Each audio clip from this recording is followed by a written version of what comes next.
All right, jumping right into it. Before we get started, I want to have a little disclosure. So I'm CEO of GrowthHound, which is a complete growth management intelligence system that allows you to integrate data to set strategic KPIs and acts as a dedicated initiative management system for executing and collaborating on growth initiatives.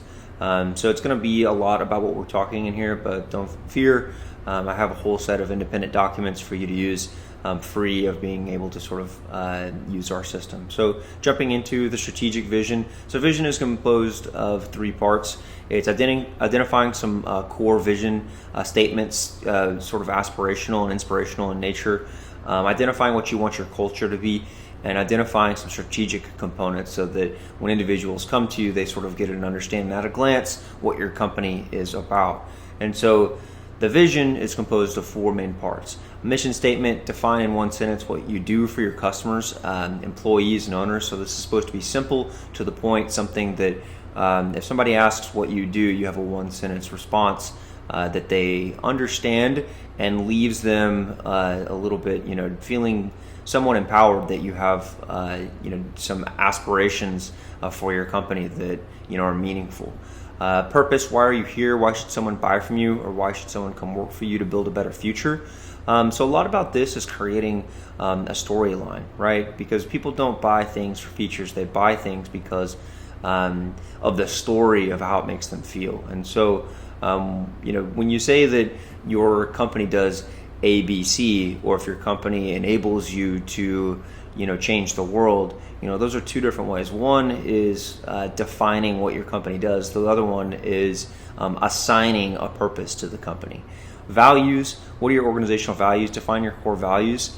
A lot of this is super important because it comes from, internally about who you are as a person and what you want those beliefs to be, in the company that you're leading. So super important because you're not always going to be there for all the decisions for all the individuals that you're going to be hiring or working with. And so going back to the drawing board on what exactly it is that you stand for and what should this company stand for, and treating it as a living, breathing entity, is an important step to sort of defining that for anybody that comes and interacts, inside your company, internally, or customers that interact with people in your company, so that they can understand that those values are sort of being felt. Aspirations, what is your grand vision? What do you aspire to, and what sort of culture do you want to achieve? This is really about what your expectations are for success. You don't want to sort of shortchange yourself, and that you want to do something small, but you also want to sort of be realistic with what you think that the company can become and what it can grow into. So finding that sort of middle ground between, not sort of, aiming for the trees, but not aiming for necessarily the moon, but somewhere in between, is an important step. Setting a culture, super important. A lot of people talk about setting a culture within a company, but they then, don't do anything past, deciding in their minds, right? They don't put pen to paper. So a few things: leadership and authority and the people. So what are the leaders?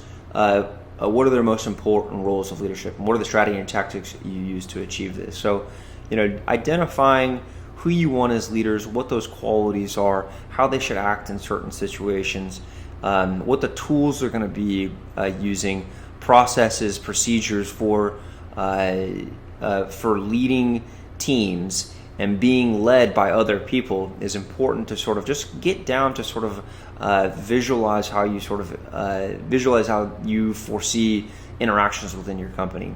People, what is the most important aspect about how your company relates to its people? So this was talking about internally, and so this is just really trying to figure out: are you trying to be sort of the altruistic organization that sort of lives and breathes for its employees, or are you trying to be more pressure packed, sort of a pressure cooker to get things done, growth at all costs? And so maybe putting that all together, you can sort of find a happy medium where it's work hard, play hard mentality, but you have to sort of define and put this to paper about how you're going to do this and what it's going to take in order to sort of achieve your dream and achieve that culture that you want in your company.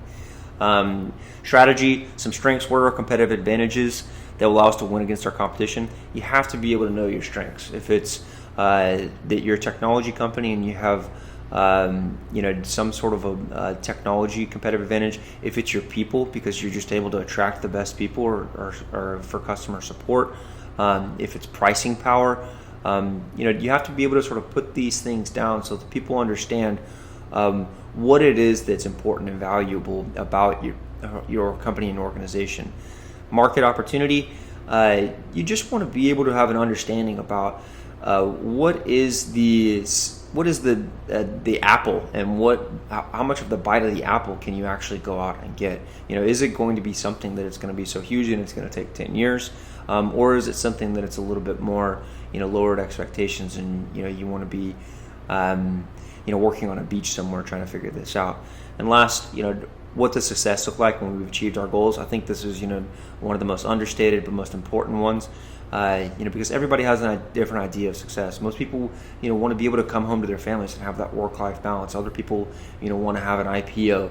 And so being able to put that down so that the expectations are set across the board for everybody so that they understand it is super important. So jumping into Growthhound, just for some of our strategic vision details. So our mission statement: we empower company workforces to build a more predictable growth engine. So building that growth engine espouses, a visualization of an engine running, right? And growth engine is synonymous with our name. And so it's very simple, it's to the point, predictable in that we want to bring system and process and order to organizations, that otherwise are a little bit disorderly. And so think about those in those lines. How is it sort of making a company better, but try and keep it into a sentence or two. Purpose: growth is at the core of human progress. We're enabling the entrepreneurs and company employees responsible for the progress in society to create the next generation defining organizations. I mean, wow, right? The whole idea behind this is to inspire the employees that come to work for us that they are doing meaningful work, right? There's core of human progress, right? We are building the engines of capitalism, and we're enabling that, and we want people to come into this organization and feel that. And so next generation defining organizations sets the future, right? It sets a sort of a progress defining marker of society for entrepreneurs and for any organization that we're fortunate to bring on. Values: integrity and autonomy. This is me more personally, right? I want to lead an organization with integrity, but I also don't want to be a micromanager. I built this system so that people could more or less manage themselves. And so you need to sort of figure out what your values are and what the values of the company that are necessary in order to be successful. Aspirations: Growthhound should be the single source of use for anything related to growth. We need people who are humble, deliberate, and effortlessly intellectual in our pursuit to become the first-in-class growth management intelligence tool in the market. So, it encompasses, what our core offering is. It encompasses who we're going to need along the way and what their characteristics are in order to get there. And so, we have big goals, right? We want to be the management system for companies that are trying to grow and manage the growth of their business. And so, those together give you sort of a clear idea, and it gives new hires and anybody who comes and interacts with the company, an idea about what our grand vision is for the company. Going into culture: leadership and authority. It's about relying on experience to provide guidance while respecting autonomy. And so we want teachers, right? We don't want micromanagers. We want somebody there who's going to be a friend and provide guidance and mentorship to other employees. So we want to hire the best and people who are independent but can work well within a team environment. Those go hand in hand, right? And so if you hire leaders who let people go and do their smart people, who hire smart people, let them go do their job, and then provide the guidance and mentorship if they get off track. That is a recipe for success. People, clarity with expectations and fair with rewards. Simple, to the point, right? It's, we expect this. We know you're smart. And if you're smart and you go and achieve these goals that we've set out for you, then you're going to be rewarded with, monetary stuff, whatever, praise, figure out what it is that, the reward system is that, your individual employees need in order to feel successful and feel a part of something bigger. Manage these core aspects so that the individuals know what the expectations will be and how that leads to success for the company and their career. So, they want clarity. They want sort of a line of progression that if they do A, B, C, then, D, E, F happens to them, right? And so, if you're sort of clear on expectations and fair with rewards, and you're able to sort of map a route to success for them, people will go to bat for you.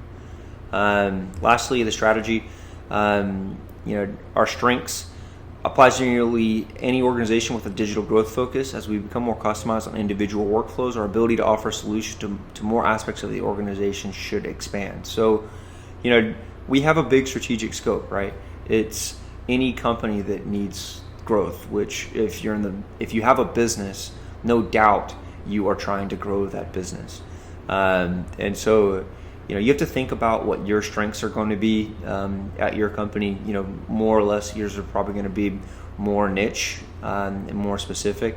But think about what the individual items are that really give you an edge over the competition, industry. It could be a lot of different things. Market, last one, or second to last one. No concrete numbers, but any company with a digital growth focus would be a target. I wouldn't spend, unless you're going out for investment, it is important to understand the size of your market, because that will, directly reflect, sort of growth channels that you're going to need to go after and what have you. But, don't kill yourself over it, right? If particularly at a strategic level, specifically at a strategic level, who you're going after, and it's sort of big and broad enough, then you can sort of put that down here, because we want to be the management intelligence solution for all businesses, and you're obviously going to have a different take. Last, one of my favorites, all decisions for the opportunity from intelligence to deployment will happen in Growthhound. When entire organizational teams can plan, execute, and understand insights from within Growthhound, we will have achieved our stance in the marketplace. So, this again goes back to, what do we want to achieve in the market, and what do you want to achieve in your company? And so it paints the picture for what strategic success looks like, right? It's not specific, it's strategic in nature. So hopefully that gives you a good idea about how to do this for yourself, and then you can go through on this document, you can copy it and knock out some of these items yourself, and then share that within people within your organization, or jazz it up into a nicer looking document.